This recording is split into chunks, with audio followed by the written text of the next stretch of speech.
నమస్తే welcome to our channel. Modi విజయం కోసం యజ్ఞం నిర్వహించారు భారతీయ అమెరికన్లు. రాబోయే లోక్సభ ఎన్నికల్లో ప్రధాని నరేంద్ర మోడీ ఘన విజయం సాధించాలని కోరుతూ అమెరికాలోని నార్త్ కెరోలినా రాష్ట్రం ర్యాలీ ప్రాంతానికి చెందిన భారతీయ అమెరికన్ టెక్నాలజీ నిపుణులు స్థానిక హిందూ దేవాలయంలో ప్రత్యేక పూజలు నిర్వహించారు. ఈ క్రమంలో భాగంగా మోదీ భారీ విజయం సాధించాలని ప్రార్థిస్తూ యజ్ఞం కూడా నిర్వహించారు. Overseas friends of BJP USA North Carolina chapter ఆధ్వర్యంలో నిర్వహించిన ఈ యజ్ఞానికి పెద్ద సంఖ్యలో బీజేపీ అభిమాన శ్రేణులు, పుర ప్రముఖులు, వివిధ సామాజిక సంస్థల ముఖ్యులు, ఇంకా ఇతర భక్తులు భారీ సంఖ్యలో హాజరయ్యారు. ఇది కేవలం ఆచారం మాత్రమే కాదు, మెజారిటీ భారతీయులు ఎన్ఆర్ఐల కోరికల నెరవేర్పు కోసం ఒక సామూహిక ప్రార్థన అని కూడా ఒక మీడియా ప్రకటనలు తెలిపారు. ఆప్కి బార్ 400 పార్ అనే ప్రజాదరణ పొందిన సెంటిమెంట్ ను ప్రతిధ్వనిస్తూ రాబోయే పార్లమెంట్ ఎన్నికల్లో ప్రధాని మోడీ నాయకత్వంలో అధికార బీజేపీకి నిర్ణయాత్మక విజయం కోసం యజ్ఞం నిర్వహించినట్టు overseas friends of BJP rally chapter coordinator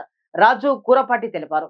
ఈ ఆధ్యాత్మిక సమ్మేళనం ప్రజాస్వామ్య ప్రక్రియపై లోతైన విశ్వాసం, భారతదేశంలో నిరంతర పురోగతి, పాలనా సంస్కరణలు ఆకాంక్షలకు ప్రతిబింబంగా భావిస్తున్నట్లు కూడా వెల్లడించారు. ఇక మహాదాశయం మీద శ్రద్ధాసక్తులు పెంపొంది తమ స్నేహితులకు, బంధుమిత్రులకు ఈ కార్యక్రమంలోని ప్రాముఖ్యతను వివరించేందుకు ప్రేరణ కలిగించాలని కోరుకోవడం కూడా ఈ యొక్క యజ్ఞ సంకల్పంలో కూడా భాగమేనని కూడా రాజు కూరపాటి వెల్లడించారు.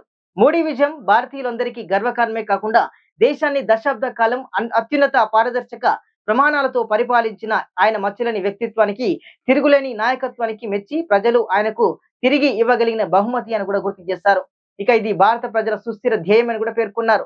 ఈ కార్యక్రమంలో friends of BJP rally north Kerala chapter కి చెందిన సర్వశ్రీ రాజు కూరపాటి, సాయి సుధిని, హిమాంశు దేశాయ్, హరికేసరి, అజయ్ అనుగు, అజయ్ మద్ది, శివ గిరెడ్డి, అంజిరెడ్డి, సంతోష్ నెమూరి, వినయ్ కుమార్, నిరంజన్ మేక, అదేవిధంగా చింతపల్లి సంపత్, వెంకట్ అనంతుల, వరుణ్, శేఖర్ నల్లబోతుల, శ్రీనివాస్, ఇతర కుటుంబ సభ్యులు కూడా పాల్గొని తమ భక్తిని, ఉత్సాహాన్ని చాటుకున్నారు. ఇక లోక్సభ ఎన్నికల్లో బీజేపీ నేతృత్వంలోని ఎన్డీఏ 400 సీట్లకు పైగా గెలవాలని, ఒక బీజేపీకి 370కి పైగా సీట్లు సాధించాలని ప్రధాని మోడీ లక్ష్యంగా పెట్టుకున్నారు.